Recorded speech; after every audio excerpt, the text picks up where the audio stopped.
आप में से कितने लोग हैं जो बहुत एक्साइटेड है आज के सेशन को लेकर के? तो अब मैं जैसे ही आपको नाम बताऊंगा उनका, जो हमारे आज के गेस्ट हैं, तो आपका जो एक्साइटमेंट लेवल है वो और बढ़ जाएगा। ये बताने से पहले कि गेस्ट कौन है, मैं आपको थोड़ा सा बताता हूँ यूट्यूब के बारे में। यूट्यूब में क्या है कि पूरे वर्ल्ड की अगर बात करी जाए तो करोड़ों चैनल्स हैं जो अलग अलग जॉनर्स में है, अलग अलग कैटेगरीज में है। उसमें से दो बड़ी कैटेगरीज है, मोटिवेशन और एजुकेशन। पूरे वर्ल्ड में जो वर्ल्ड का नंबर 1 मोटिवेशन चैनल है वो मेरा है, और जो वर्ल्ड का नंबर 1 एजुकेशन चैनल है किसी इंडिपेंडेंट क्रिएटर का, वो उनका है, जो कि हमारे गेस्ट है। उनके 17 मिलियन से ज्यादा सब्सक्राइबर्स हैं। Please give an energetic and welcome to the one and only Khan sir.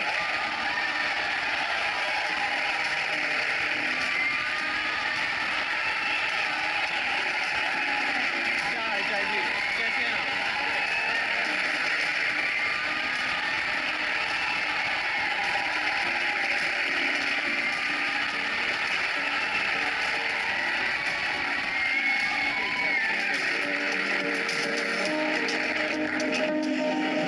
इससे पहले कि ऑडियंस आपसे कुछ पूछे या इंटरेक्ट करे, मेरे माइंड में एक क्वेश्चन है आपके लिए जी। जो बच्चे हैं वो आपके इतने दीवाने क्यों हैं, इतने पागल क्यों हैं आपके पीछे? मतलब मेरे कमेंट सेक्शन में भरा पड़ा था, खान सर कब आएंगे, खान सर कब आएंगे।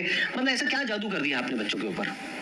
ये सवाल हम आपसे भी पूछते हैं, हमारे पे भी इतना कमेंट आया, इतना मेरे तो ऑफिस में लोग चले आए कि सर कब जा रहे हैं। क्योंकि हम लोग का तो एग्जैक्ट है, वही पढ़ाना है। हाँ। तो देखिए, हम लोग का मेन है कि बच्चों को जो जरूरत रहती है, कि अगर लड़का पढ़ने आ रहा है ना, उसके मन में कोई डाउट ना रह जाए। हम उसको कहते हैं कि हम तुम्हें पढ़ा रहे हैं, दम है तो भूल के दिखाओ, याद करके नहीं।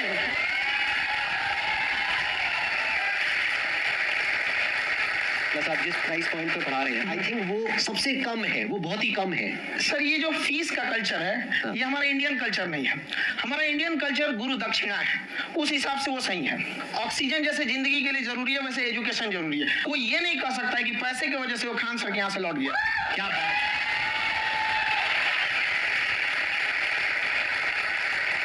मैंने देखा कि आपका ये जो चैनल है कि ये पिछले 3 साल के अंदर अंदर ही ग्रो किया है। हमको जब चैनल शुरू हुआ तो एक दिन में हम 4-5 वीडियो बनाए। एक हमको कुछ आता, आज भी नहीं आता इतना, तो हम देख के कैमरा वैमरा तो हम कंफ्यूज हो गए, बाप रे।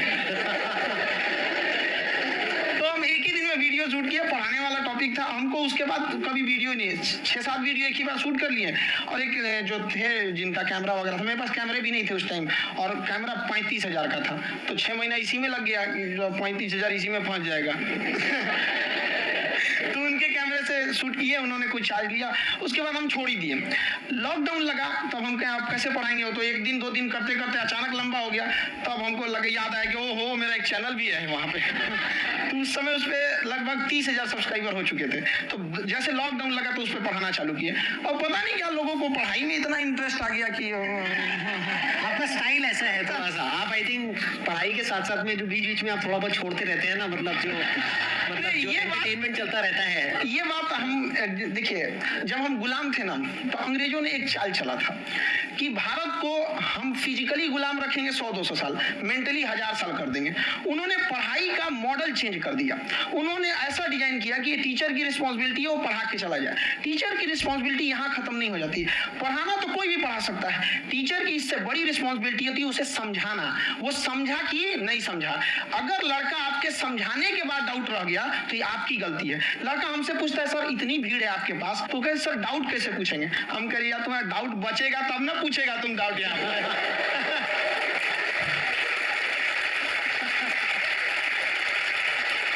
कॉन्फिडेंस नेक्स्ट लेवल है आंसर का, मानना पड़ेगा। और शायद यही वजह है इनकी जो ग्रोथ है उसका। किसी ने शायद सपने में भी नहीं सोचा होगा कि पिछले 2 साल के अंदर अंदर जो आपके चैनल की ग्रोथ हुई है, जैसे आप खुद ही बता रहे हैं कि लॉकडाउन के टाइम पे आपके 30,000 के करीब सब्सक्राइबर्स थे, आज की डेट में 17 मिलियन है।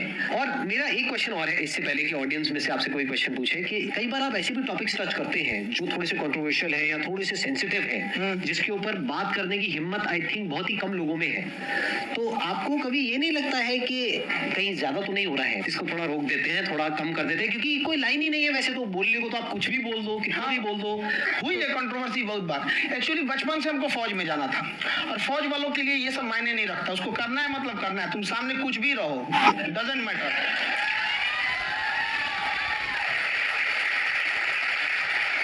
अब मैंने YouTube पे देखा कुछ वीडियोस में कि आपका जो इंस्टीट्यूट है वहां पर आज से कुछ साल पहले कुछ बम गिरे थे। हाँ, कुछ गिरे थे, कुछ तो बहुत सॉलिड जगह गिरा था, फटा नहीं वो। मतलब आपके आसपास? हाँ, बम को भी पता है कि टीचर की इज्जत किया जाता है। क्या बात है, क्या बात है।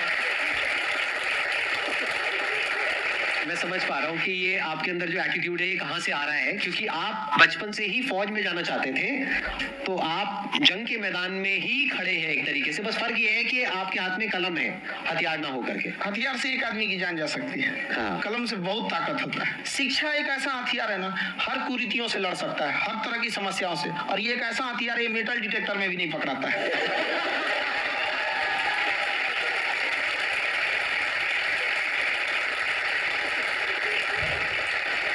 मेरा क्वेश्चन ये है कि अभी प्राइवेट ऑर्गेनाइजेशंस में पीटने का, पनिशमेंट का ये सिस्टम जो है खत्म हो गया है। हम आपके वीडियो में देखे हैं सर कि आप एक बड़ा सा रोल रखे रहते हैं। पुलिस वाला लाठी है वो, पुलिस वाला लाठी है, और स्टेज पे बुला के बच्चों को उसी से धुनाई शुरू कर देते हैं मस्त एकदम से, है ना।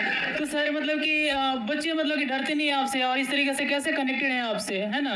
और एक और क्वेश्चन सर, यूपीएससी का जो आप अपना बैच स्टार्ट करने वाले हैं, ठीक है, उसके बारे में बताइए सर, क्योंकि मुझे मतलब कुछ इशू करना है सर, ठीक है। और संदीप सर को देख लिए, मेरा तो वैसे ही हो जाना है।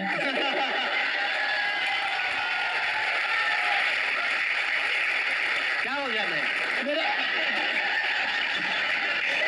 पूरा कंप्लीट करो। I'll be an IAS officer next year because I have seen you sir. My day is like complete sir. All the best. Thank you so much sir. Thank you. पूरा बोला करो। Thank you. देखिए, लड़कों को जहां तक पीटने की बात है, जब पढ़ाने की बात आएगी तो उसको हम पूरे बेहतरीन ढंग से पढ़ाएंगे। लेकिन जब सजा देने की बात आएगी ना, तो वो भी बेहतरीन ढंग से होगा। ऐसा थोड़ी होगा कि बस एक ही चीज बेहतरीन ढंग से होगा। और डर का होना बहुत जरूरी है। ये डर भी अपने आप में एक मोटिवेशन है, क्योंकि जब आपके अंदर एक थोड़ा सा डर रहे ना, तो डर के भागिए मत। एक ऐसा डर जिसको आप लगे कि नहीं नहीं थोड़ा सा और करने की जरूरत है, फिर तो ये हम इसको क्रॉस कर जाएंगे आप। तो लड़कों के अंदर ये डर बनाना भी जरूरी रहता है। और रही बात यूपीएससी वाले की, जो आपने बोला, बहुत सारे लड़के वेट कर रहे हैं यूपीएससी की, क्योंकि 2-2.5 लाख फीस सारे लोग एफोर्ड नहीं कर सकते। और हमारा वही रहता है, हम तो ज्यादातर हमारे स्टूडेंट देखेंगे तो किसी के रिक्शा वाला, सब्जी वाला, यही लोग, इनको तो 2.5 लाख रुपए इनके पास पूरी संपत्ति नहीं होती है, फीस कहाँ से भरेंगे वहां पे, उसके बाद रहेंगे कहाँ से। तो ऑल ओवर इंडिया से, कश्मीर से कन्याकुमारी तक, गरीब से गरीब भी लड़का उसको पढ़ सकता है। यही कुछ 1000 रुपए मंथली, 12-14 हजार साल का पड़ेगा, खत्म हो जाएगा इतना में।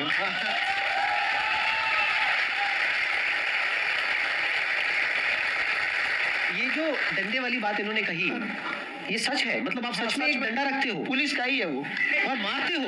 हाँ, कि मतलब अगर कोई लड़की छेड़ता है या ऐसा कोई भी उल्टा नहीं, पुल्टा काम पढ़ाई करता लिखाई है, कुछ भी गलती करेंगे तो पिटाएंगे वो यहाँ पे। कैमरे पे? ऑन कैमरा जैसा भी रहे, कुछ भी पिटाना तो उनको फिक्स है। एक तो कोई मतलब विधायक जी थे, उनके लड़का को पीट दिए, तो चला है दल बल लेके अपना वहाँ पे। उसने घर पे नहीं बताया था कि सर ने पीटा है, बस बोल दिया कोचिंग में पीटा है। बाद में पता चला हम पीटे हैं, तो उसके पिताजी मेरे सामने और पीटे।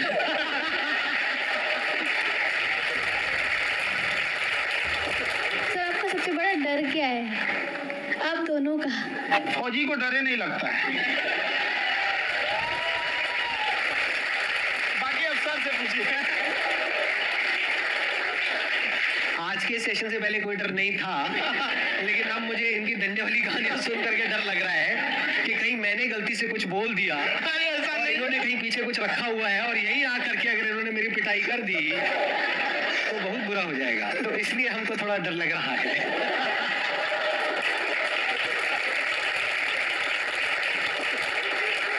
आपकी डेली कितने घंटे क्लासेस होती हैं? 6-7 घंटे।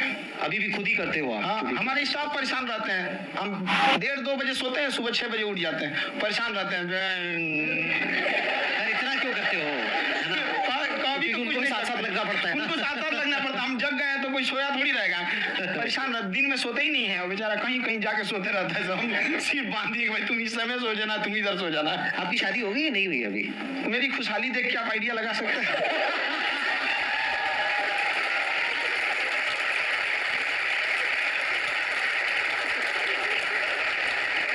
First of all I would like to say sir thank you so much to you and to your team कि आपने मुझे यहाँ आने का मौका दिया। एंड सर अब तक मैंने आपको सिर्फ फ़ोन या लैपटॉप में ही देखा है दोनों को, आज फर्स्ट टाइम लाइव देख रही हूँ तो बहुत अच्छा लग रहा है। तो मेरा क्वेश्चन ये है सर आपसे, जब हम लाइफ में कोई डिसीज़न लेते हैं कि हमें ये पर्टिकुलर चीज़ करनी है, और क्योंकि हम डिसीजन लेते हैं तो हमारी आदत है कि पहले हम 4 लोगों से पूछते हैं कि तू बता तेरी क्या राय है, तू बता तेरी क्या राय है। तो उनमें से अगर कोई हमें कह देता है कि ये बेकार डिसीजन है मत कर, तो हमारा माइंड कहीं ना कहीं डाइवर्ट होने लगता है और उसकी वजह से हम अपना डिसीजन चेंज कर देते हैं। तो मेरा क्वेश्चन ये है कि कैसे हम अपने डिसीजन पे स्टिक रहे, कैसे हम जो दूसरे के ओपिनियन है उनको अफेक्ट ना होने दें अपने ऊपर। दूसरे से सलाह लेने से पहले एक बार खुद उस पर रिसर्च कर लेना चाहिए, ताकि आप सामने वाला क्या सलाह दे रहा है आपको समझ में आना चाहिए। यहाँ पर ऐसा नहीं है कि कई बार ऐसे होते हैं कि दूसरे वाले को एक्सपीरियंस होता है, तो अगर आपको पहले से आइडिया है, उसके बारे में आप बेहतरीन ढंग से रिसर्च किए कि क्या इसमें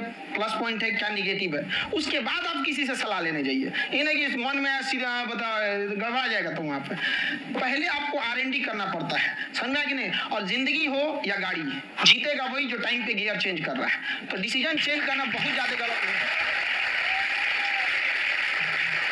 उन्होंने बहुत अच्छी बात कही है और मैं इसी बात में थोड़ा सा और ऐड ऑन करूंगा कि ये जो आपने कहा ना कि अपने डिसीजन पे स्टिक कैसे रहे, ये कोई अच्छी क्वालिटी नहीं है, क्योंकि टाइम टू टाइम आपको अपने डिसीजंस को चेंज करना होता है। जैसे आपने 4 लोगों से डिस्कस किया, कोई इंसान कुछ पॉजिटिव बोल रहा है, कोई नेगेटिव बोल रहा है, उससे फर्क नहीं पड़ना चाहिए।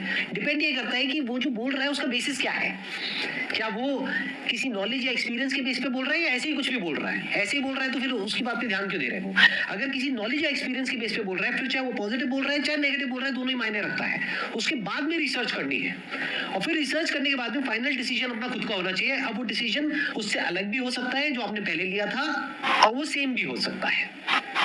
सर मेरा क्वेश्चन दोनों से है आपसे, how to deal procrastination and laziness.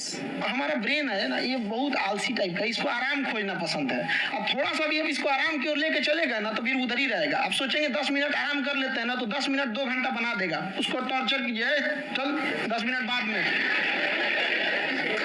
उसको आप उस पर हावी में, वो कह रहा है कि हमको आराम चाहिए, आपको हाँ आराम मिलेगा, पहले काम फिर मिलेगा आराम।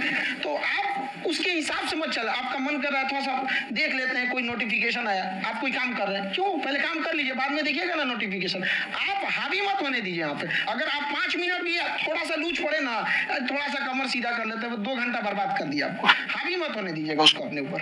प्रोक्रेस्टिनेशन को तोड़ने का एक ही तरीका है, सबसे छोटे लेवल पे ले जा करके उस गोल को तोड़ दो। यानी वो गोल बहुत बड़ा है, उसको ब्रेक डाउन करो, उसके सबसे पहले स्टेप पे आ जाओ कि उसको अचीव करने का सबसे पहला स्टेप क्या है। जैसे गाड़ी चलाना सीखना है, उसका सबसे पहला स्टेप क्या है।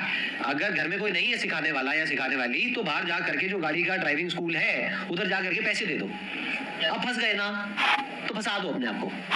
दिमाग ये लगाओ कि अपने आप को कैसे फंसाया जाए। जब हम फंस जाते हैं ना तो फिर हमको वो काम करना ही पड़ता है। Then there is no looking back। जब तक आप सोच रहे हो तब तक सोच रहे हो, उसको बोलते हैं पैरालिसिस ऑफ एनालिसिस, कि आप सोचते चले जा रहे हो अपने माइंड में, मैं ये करूंगा वो करूंगा वो करूंगा वो करूंगा, और प्रोक्रेस्टिनेट हो रहा है, वो चीज टलती चली जा रही है। तो उसको छोटे से छोटे लेवल पे ब्रेक डाउन करके उसको कर दो, दैट इज नंबर 1। और जैसे ही करना शुरू करते हो, कोशिश करो कि उसको जब तक कि आप सही से नहीं कर लेते हो उसको छोड़ना नहीं है, तो आपकी लेजीनेस भी खत्म हो जाएगी। कई लोगों को हमने देखा जो सप्ताह में कुछ भी नहीं करता, वो भी संडे को आराम कर रहा है।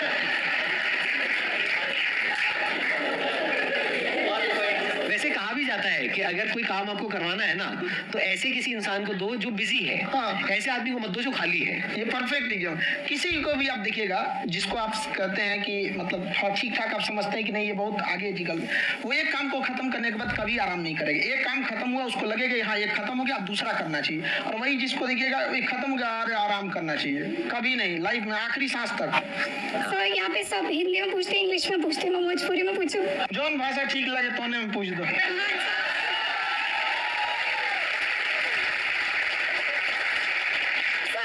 ये पूछना चाहते नहीं कि जिसे हमने के पढ़ाई करी थी सर, तो कभी कभी डेली टारगेट्स जो होला वो कंप्लीट ना होला। अगर टारगेट्स कंप्लीट भी होला तो फिर ऐसा इरिटेशन या फिर वो एंजाइटी या फिर कि और करना है या फिर अभी नहीं हुआ, वो चीज़ हमेशा रहेला। तो वो कम कैसे करल जाए? देखिए टारगेट्स को ना हम लोग को एक अपने हिसाब से पहले फिट करना चाहिए। ऐसा नहीं कि दूसरे किसी इंसान को देख के हम टारगेट फिट कर ले। कोई लड़का 8 घंटा पढ़ रहा है, कोई पहली बार अभी पढ़ना ही चालू किया, उसको देख के 8 घंटा पढ़ेगा तो पढ़ाइए छोड़ देगा। तो आप अपनी क्षमता के हिसाब से देखिए कि आप कितना पढ़ सकते हैं। अगर आपने एक घंटे को बना लिया कि हम 1 घंटा पढ़ सकते हैं, अगले 1 हफ्ते तक उसको सस्टेन रखिए। जिम में कैसे करते हैं लोग, पहले दिन उठा लीजिएगा 1 कुंटल तो हार्ट अटैक हो जाएगा। वो धीरे धीरे टारगेट सेट कीजिए और अपनी क्षमता को भी देखिए। हर इंसान की क्षमता अलग है। कंगारू को देख के हाथी छलांग मारेगा, पैर तोड़ के बैठ जाएगा।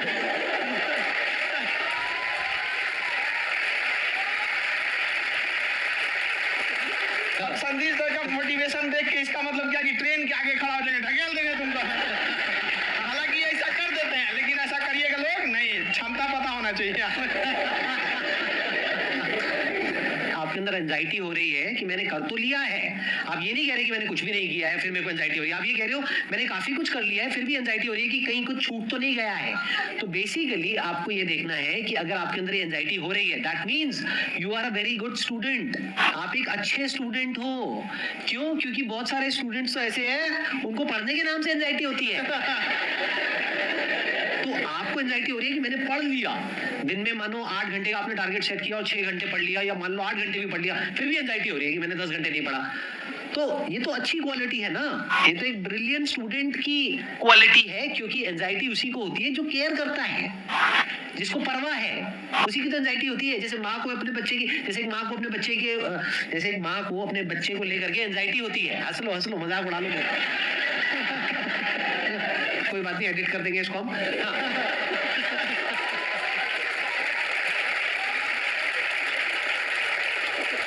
जैसे एक माँ है, उसको अपने बच्चे को लेकर के एंजाइटी होती है, थोड़ी सी भी तबीयत खराब हो जाए उसको एंजाइटी होती है, चाहे बच्चा ठीक भी है, डॉक्टर को नहीं होती है। क्यों? क्योंकि माँ को उस बच्चे से प्यार है। तो दैट मीन्स कि आप अपनी पढ़ाई को लेकर के सीरियस हो, इस वजह से आपके अंदर एंजाइटी हो रही है, विच इज नॉर्मल। जहां पर प्यार मोहब्बत होती है वहां पर थोड़ी बहुत एंजाइटी तो होती ही है ना। समझ रहे हो ना मैं क्या कहना चाह रहा हूँ? आप लोग समझ रहे हो ना मैं कहाँ जा रहा हूँ? जब वो किसी और से बात करती है तो एंजाइटी होती है ना।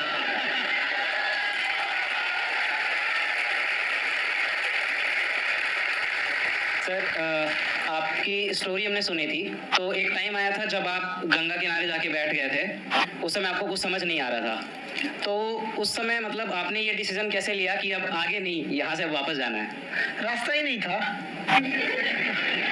घर जाने के लिए एटलीस्ट 90 रुपए चाहिए थे, जेब में 40 रुपए थे। कैसे घर जाते हैं? और हम गंगा के किनारे चुपचाप बैठे बैठे हम कहें कि अब बहुत टेंशन हो गया, अब घर जाना चाहिए। रूम पे, तो किराए के रूम पे ही आदमी सारे लोग रहते हैं। गए वहाँ पे तो रूम लॉक हो गया था। तुम खटखटाए तो ऊपर से गुस्सा से बोले जो ऑनर थे, क्या टाइम हो गया है? तुम कहीं 9-10 बज रहा होगा। गाड़ी देखिए तो 2 बज रहा था, रात का 2-2:30 बज गया था वहाँ। टेंशन में आप तो होता है, कई बार ऐसा समय आएगा कि लगेगा जैसे अब कुछ नहीं हो सकता है। तो इससे घबराना नहीं है। कभी कभी गुच्छे की आखिरी चाबी भी ताला खोल देती है। जो बातें आपने बताई कि घर में प्रॉब्लम ये वो, ये तो बहुत लोगों ने फेस करी वहां पर। आप अकेले नहीं है, बहुत लोगों ने ये प्रॉब्लम्स फेस करी, बहुत तरह की प्रॉब्लम्स देखी, बहुत तरह की स्ट्रगल्स देखी, लेकिन वो सब इतने कामयाब नहीं हो पाए जितने कि आप हुए। तो आपके अंदर ऐसा कुछ ना कुछ है जो औरों के अंदर नहीं है। तो वो मैं जानना चाह रहा हूँ कि वो ऐसा क्या था जहां से कि आपका दिमाग यहाँ तक सोच पा रहा है कि मैं पूरे इंडिया में इतने बड़े लेवल का चेंज लेकर के आ सकता हूँ, एजुकेशन फील्ड में रेवोल्यूशन लेकर के आ सकता हूँ। ये सोचना ही बहुत लोगों के बस का नहीं है। मेरी एक खुद की थिंकिंग, अगर हमको कोई 100 रुपए किसी काम के लिए दिया, हम सबसे यही करते हैं, तो हम कोशिश करते हैं उसे 200 का रिटर्न दे। अगर कोई हमसे 200 रुपया फीस दे रहा है, 250 दे रहा है, तो हम उसको ये कोशिश करते हैं कि तुम्हें ऐसा लगे कि नहीं भैया हमने 10-20 हजार का पढ़ लिया यहाँ पर। वो ईमानदारी से कभी कमी नहीं। और हमेशा अगर हम प्रॉमिस X का करते हैं तो डिलीवर 4X करना चाहते हैं। ध्यान से सुनना, ध्यान से समझना इस फर्क को। अगर आप समझ पाए तो बहुत आगे जाओगे लाइफ में। एक वो होते हैं जो ये सोचते हैं कि हमें सब कुछ मिल जाए, हमें कुछ भी करना ना पड़े। दूसरी कैटेगरी होती है लोगों की जिनको जितना मिलता है उसमें भी चोरी चकारी करते हैं या कोशिश करते हैं कि उससे कम दे सामने वाले को जितना कि हमें मिल रहा है।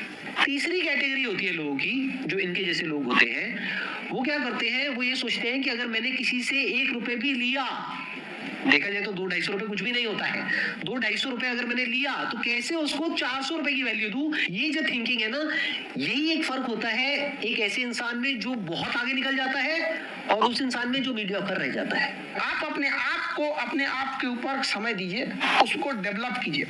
जब आप अपने आप के ऊपर खर्च करते हैं तो आने वाले समय में लोग गूगल पे आपको सर्च करते हैं। क्या बात है सर, ये आपने अभी बनाया है या ये कोई पुराना आपका वो है? बनते रहता है इसे, फ्लो में बन जाता है। आपके अंदर ना सर एक कवि छुपा हुआ है कहीं ना कहीं जो बाहर आना चाहता है। कभी ना कभी आपने सोचा होगा कुछ? कभी कभी देखिए, एक चीज है, संगत का बहुत अच्छा असर पड़ता है। इस चीज को हमेशा, संगति का मतलब लोग हल्के में ले लेते हैं। संगति का मतलब होता है संग संग गति। तो अच्छे लोग के साथ रहेंगे तो संग संग अच्छी गति होती जाएगी, खराब में रहेंगे तो ये भी होता है। बट अपने आप को थोड़ा सोचना चाहिए कि हम केवल जी के मर जाए इसके लिए नहीं आए हैं। लोग कहते हैं कि सर नाम क्यों नहीं बताते अपना। हमारी एक ही सोच है कि जाने के बाद इस दुनिया से हमको मतलब एक चीज देना चाहते हैं स्टूडेंट्स को, कि वो याद करें कि इस पैसे की भाग दौड़ की दुनिया में हर कोई दोनों हाथ से लूटने में लगा है, खाली हाथ जाने के लिए ये सबको लगा है। तो हर कोई को ये सोचना चाहिए कि था कोई इंसान जो इतने कम फीस में इतनी शिक्षा जो महंगी थी, जो कमाने का रास्ता था, उसको भी एकदम कंपटीशन इतना कर दिया कि अब लोगों को अपनी फीस बढ़ाने में डर लगता है। अरे यार, लड़का कमेंट करता है कि खान सर इतना ले रहे हैं, आप बहुत बड़ा टीचर हो।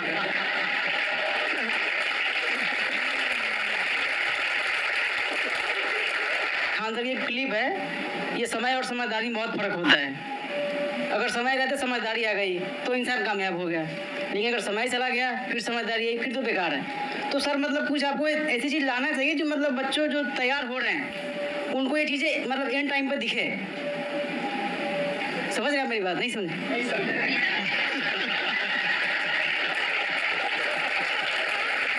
यही होता है सर, सर का मोटिवेशन ज्यादा हो जाता है।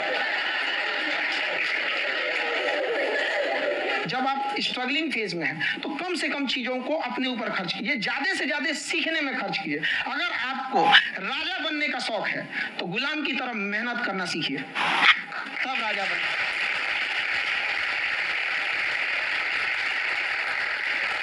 ये दुख, ये दर्द, ये सब तेरे अंदर है। तू अपने बनाए इस पिंजरे से बाहर निकल के देख, तू अपने आप में एक सिकंदर है।